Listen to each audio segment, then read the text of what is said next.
ہماری کہانی شروع ہوتی ہے ایک رپورٹر سے جو بی ٹی ایچ کمپنی کی کالی کرتوتوں کو بے نقاب کرنے والا ہوتا ہے۔ ایک عورت جس کا نام جے جے تھا اس کے پاس تمام ثبوت لے کر آتی ہے۔ ان ثبوتوں سے صاف ظاہر ہو رہا تھا یہ کمپنی خطرناک دوائیں بیچ رہی تھی جن کے سائیڈ ایفیکٹ بہت زیادہ ہیں اور جان لیوا بھی ہو سکتے ہیں۔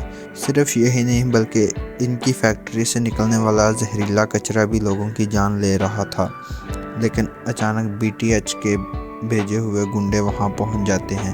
رپورٹر نے جے جے سے کہا ہارڈ ڈرائیو اٹھاؤ اور بھاگ جاؤ، مگر بھاگتے ہوئے ہارڈ ڈرائیو ٹوٹ کر تباہ ہو جاتی ہے۔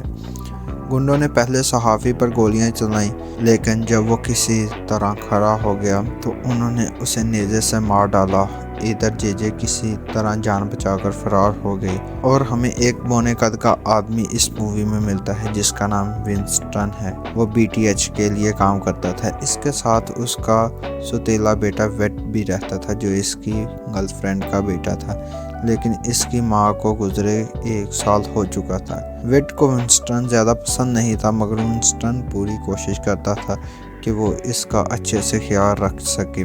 گھر سے نکلتے ہی انہوں نے دیکھا کہ ایک آدمی ان کی پڑوسن ڈیزی کو دھمکا رہا ہے اور اس سے ان کی زمین بیچنے کی ڈیمانڈ کر رہا ہے۔ اس آدمی نے ڈیری کی بلی اٹھا کر سڑک پر پھینک دی۔ ونسٹن فوراً دوڑ کر گیا اور بلی کو اٹھا کر لے آیا، لیکن ویڈ خاموشی سے آگے بڑھ گیا۔ ویڈ نے ونسٹن سے پوچھا کہ جب لوگ ڈیزی کو دھمکا رہے تھے تو آپ نے کچھ کیوں نہیں کہا؟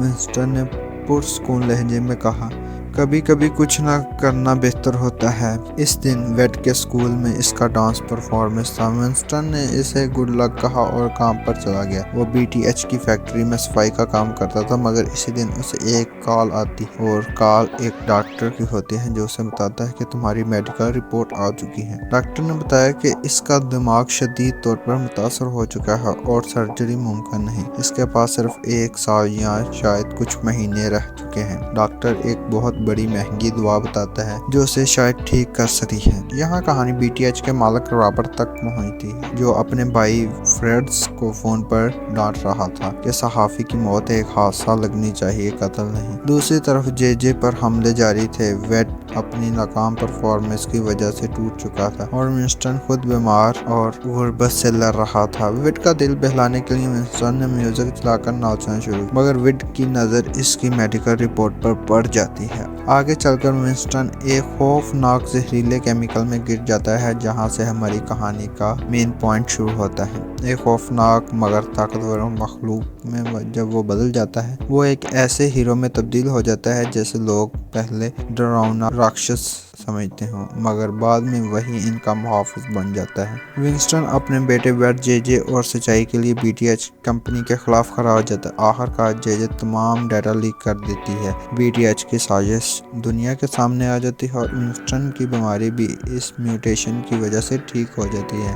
آخر میں ویڈ اسٹیج پر پورے اعتماد کے ساتھ پرفارم کرتا ہے۔ ونسٹن فخر سے کہتا ہے، میں اپنے بیٹے کو دیکھتا ہوں، اور اس کے ساتھ ہماری کہانی ختم ہوتی ہے۔ کمنٹ میں ضرور بتائیں کہ آپ کو یہ کہانی کیسی لگی۔ اگر اچھی لگی ہے تو ویڈیو کو لائک، چینل کو سبسکرائب کرنا مت بھولیں اور مجھے بتائیں نیکسٹ ویڈیو کس مووی یا سیریز پر ہو۔